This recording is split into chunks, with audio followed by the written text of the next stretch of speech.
Hello there, my fishy friends. My name is Peter, and today I'm going to take you along on a swim in the Vedder River.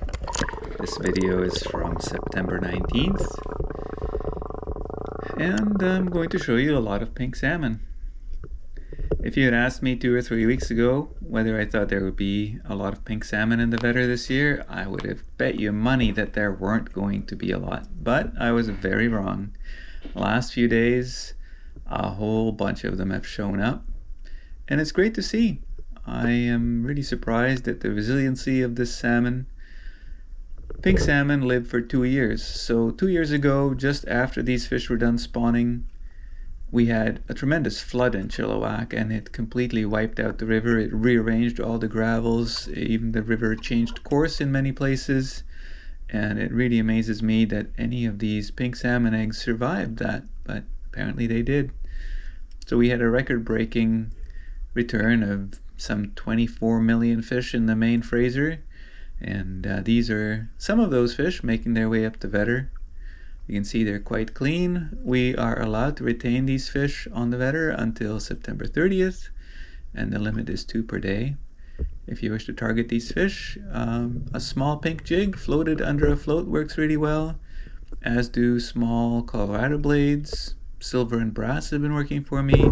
Very small pink beads, all that stuff works. Here's a Chinook salmon with a damaged eye. I keep telling people, be careful about the fish's eyes. They don't have eyelids. Their eyes are easily damaged when you're fighting or releasing a fish. So yeah, just be mindful of that. Fish with a missing eye generally do not continue on to spawn. They just languish in the low river until they die.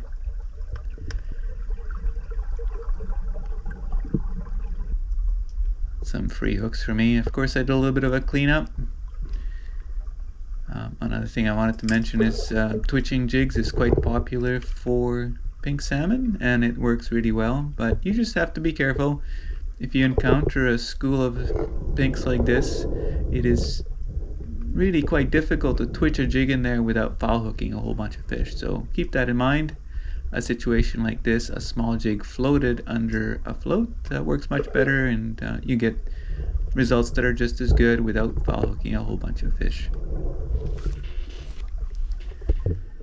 Of course, for me, the best gear is free gear. This one log I found about 10 different jigs, bunch of beads, bunch of hooks, a bit of lead, enough to keep me going for about a month of fishing.